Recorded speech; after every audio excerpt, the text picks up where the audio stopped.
You ask Tiger to solve. This deals with linear equations with one unknown. The final result is y equals -3/8. Let's solve it step by step. Simplify the expression. Group like terms. Simplify the arithmetic. Group all constants on the right side of the equation. Add 3 to both sides.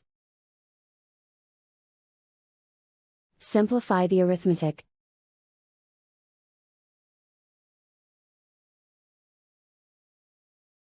Isolate the m.